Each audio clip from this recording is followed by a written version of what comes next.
everyone, welcome to our lesson number 3. Our lesson will be the moment of a force, free body diagram, and couples and force couple system. So we have here our target objectives for today's lesson. So let's start with moment of a force system. Ano nga po ba ang ating moment of a force system? From our previous lesson, na-discuss na po natin yung tinatawag na components, and at the same time, na-discuss na din po natin yung tinatawag natin na resultant. So, since na-discuss na po natin ang ating mga foundation, let's move forward to higher topics, which is yung moment of a force system. So, ano nga po ba yung tinatawag nating moment? So, yung moment, it is the ability of any forces to produce twisting effect about an axis or normal to the plane on which the line of action of the force is contained. So, si moment, siya daw yung twisting effect. Ibig sabihin, yun yung umiikot, merong umiikot na effect. So, kung saan tayo umiikot, doon po tayo sa normal to the plane. So, ano po ba yung tinatawag nating normal to the plane? Pag ginamit po kasi yung term na normal, ibig pong sabihin ay perpendicular to the plane or doon sa axis, or ibig sabihin kailangan nating i-make sure na nagre-create po siya ng 90 degree angle to the plane. So, tandaan nyo po, yung normal is yung perpendicular to the plane. Okay. So, we have here a different components or different forces. So, meron po tayo ditong 3y components, and then we also have here 3x components. So, kung alalahanin nyo po yung ating discussion with regards to force system, hindi po ba breakdown natin into x and y components yung bawat forces. So, let's imagine na meron tayong 3 forces with different components. Okay? So, ngayon, since meron na tayong na-breakdown na x and y components, let's solve for the resultant of each component. Paano ba natin sinosolve yung ating resultant of each component? So, hindi po ba kukunin lang natin yung resultant, or ano ba yung ibig sabihin ng resultant? Yun yung summation ng lahat ng lahat ng force component. Hindi po ba? Okay, so for y components, we will be having summation of forces ng y components. Since nahanap na natin ang summation ng x and y components or yung resultant, hindi po ba, kung alalahanin nyo po, meron tayong makikreate na resultant force. Yun yung ating square root of rx squared plus ry squared, hindi po ba? Okay. So, since meron na tayong na-create ng mga resultant force ng x and y components, ano ba yung sinasabi nating moment? Kapag sinabi kasi nating moment, ibig po sabihin, yung ating mga forces ay umiikot sa certain point, doon sa certain distance. Okay.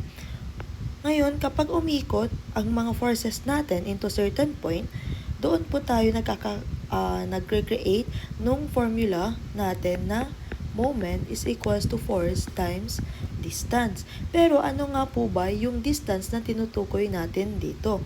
Okay, so isulat natin where m is equals to moment, F is yung force natin, and then yung D is yung perpendicular distance. Hindi po ba sabi natin doon sa definition, it is the twisting effect with a certain, okay, balikan natin, about an x-axis or normal to the plane. Yun po yung sabi natin perpendicular. So, since dito, yung ating force ay iikot into certain point, ang kailangan nating i-consider for the distance is yung perpendicular distance. So, let's see. Sabihin natin, we have a point A dito. Point A. Ngayon, kailangan natin umikot or kailangan umikot the resultant force doon kay point A. So, para makaikot siya kay point A, meron tayong i-consider na perpendicular distance, which is, ito yung magiging perpendicular distance natin. Paano natin masasabi na yun yung perpendicular distance? Kasi po, yun yung distance na magre-create ng 90 degree along doon sa force natin. Okay. So, ito, matatawag natin siya na distance at point A. Since si resultant ay iikot kay distance point A, pwede nating sabihin na yung moment at point A ay equal sa resultant times yung kanyang distance at point A or yung perpendicular distance niya. So, magiging MA is equals to R, which is the resultant, times the perpendicular distance at point A. Okay.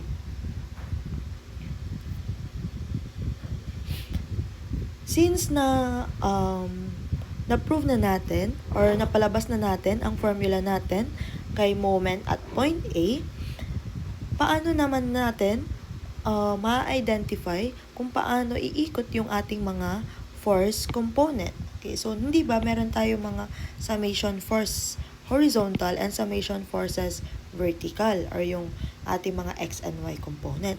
So kung sasabihin natin na itong mga x and y components ay iikot sa ating point A, ano yung kanilang magiging distance?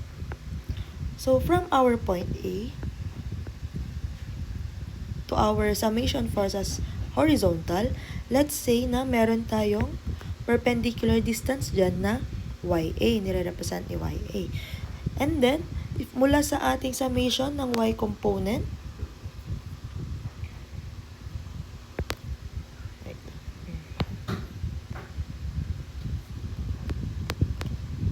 sumobra lang ito. So, YA. And then, yung mula sa distance ni ating summation forces vertical, magkakaroon po tayo ng perpendicular distance na XA. Okay. So, yun po yung representation ng ating mga perpendicular distance. Since na-identify na natin na meron po palang perpendicular distance bawat component, paano po natin or paano po tayo makaka-create ng ating formula or ng equation with regards to each component? Okay. So, hindi po ba iikot lang din ang ating mga x and y component sa ating point A? Okay, so paano po tayo iikot kay point A? Again, meron po tayong perpendicular distance na YA mula po doon sa ating x-axis and meron din po tayong perpendicular distance mula sa ating y-axis na si XA. So before we provide yung ating equation for the different components, let's just discuss regarding the tinatawag nating assume direction or yung pwede nating i-consider for ating mga sign convention. Okay, so bakit ko po nilagay na assume direction? Kasi po, we can both use either doon sa kanilang representation as long as i-consider po natin siya the whole equation. Kasi po, if meron lang po tayong maiba ng use ng sign convention and therefore magkakaroon na po tayo ng maling sagot. Okay, so sa assume direction po, pwede po nating i-consider na ang ikot po natin ng clockwise is yung positive at yung ikot po natin is negative. Okay, sa mga comfortable po ng clockwise is positive, then you can use po yung assume direction na yon. Pero kung mas nakasanayan nyo po ang ikot na clockwise is, counterclockwise is positive, then yung clockwise is negative, then you can also use po yung mga assume direction po na yon. But for now, I will consider po yung clockwise na positive and counterclockwise na negative. Okay, ano po ba yung essence nila? Bakit tayo nag-a-assume ng direction? So, yung essence lang po na yun is about doon sa ating final answer, which is makikita po natin later sa ating mga example problems. Okay, so let's continue with our equation. So, moment at point A is equals po sa summation forces vertical or summation forces ng y component, summation forces vertical, iikot po kay point A. So, ano po yung magiging perpendicular distance niya? Hindi po ba si XA? So, si FY, summation FY, iikot po daw siya kay point A. Okay. So, since iikot po siya kay point A, magkakaroon po tayo ng equation na summation forces of y component. Diba? Yun yung force. Ito. And then, yung kanyang perpendicular distance is yung ating XA. Since iikot po siya sa ating point A ng clockwise, therefore, positive po yung ginamit nating sign. How about po yung ating summation forces horizontal component? Iikot po daw siya kay point A ng pa-counter clockwise. Okay, so sundan nyo na lang yung cursor ng aking pen. Iikot po siya kay point A ng pa-counter clockwise. Hindi po ba pa-counter clockwise siya? Therefore, ang kanyang sign convention will be negative. And then, yung kanyang force na nire-represent ni summation forces x times yung kanyang perpendicular distance, which is yung ating YA. Okay. So, meron na po tayong equation for our for our components with regards sa components. Okay. And hindi po ba meron tayong equation ni MA na si resultant times yung kanyang DA. So, pwede nating i-equate si ating resultant times DA times the quantity of DA kay MA. So, pwede nating palitan. Ito, ipapalit natin si R times DA. And then, copy lang natin ulit yung ating equation with regards to per component. And yun na po yung magagamit natin na equation or formula for our solving. Makikita natin later kung paano natin siya magagamit. Okay. Okay, meron pa tayong isa. Sorry. Sa isa naman, isang case, if gusto nyo pong gamitin, or sometimes there are situations na tinatawag nating x-intercept and y-intercept. So, paano ba natin nagagamit yung sinasabi nating x-intercept and y-intercept? Let's say na meron po tayong, hanap tayo ng ibang color na mas matingkad. Let's say na meron po tayong point C sa ating x-axis and meron din tayong point B sa ating y-axis. Okay. Mula sa ating origin point or reference point, mula po sa ating point C, yun po yung tinatawag nating x-intercept. While yung mula sa ating point B hanggang sa ating origin point or reference point, yun po yung tinatawag nating y-intercept. So, paano po ba nagagamit yung ating x-intercept at saka yung kay y-intercept? So, let's try na mag-moment po muna tayo kay point B. Pag nag-moment po kasi tayo kay point B, ano po ba yung mga force na iikot kay point B? So, sabihin natin, kay summation forces y component, makakaikot po ba siya kay point B? Okay. So, kung titignan ninyo, lahat ng summation forces ng y component ay tumatama, nagdadirect kay point B. So, kung iisipin nyo, ano po ba ang ating distance? Diba dapat perpendicular distance. Magkakaroon ba tayo ng perpendicular distance sa lahat ng ating y forces or y component? Hindi po ba wala?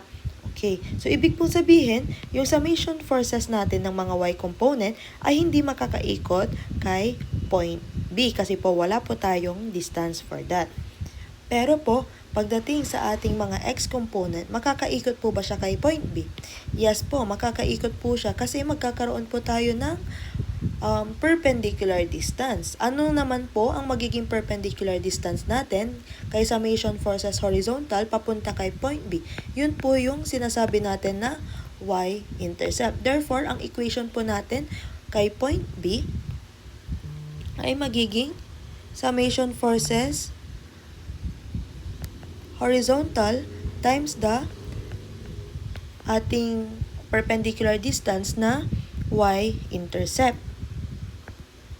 So, pwede rin po natin siyang gamitin. Okay. Next.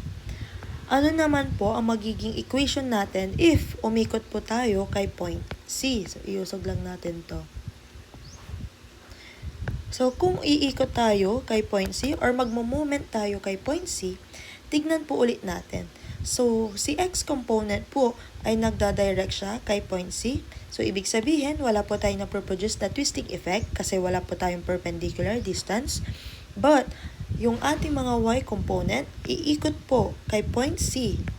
Magkakaroon po tayo ng ating equation kasi po, meron pong force, tapos meron din siyang perpendicular distance. So, ano po yung magiging equation natin? Magkakaroon po tayo ng equation na summation forces ng Y component times the quantity of, X intercept. So, based po sa ating concept, ibig pong sabihin pala, lahat po ng force or component na tumatama directly doon sa point na iniikutan natin ay wala pong maproproduce na moment. So, always consider po lahat ng forces times yung kanyang perpendicular distance. Okay, so para mas maintindihan po natin, we will be having some example problems for you to understand the topic easily. So, thank you and have a good day.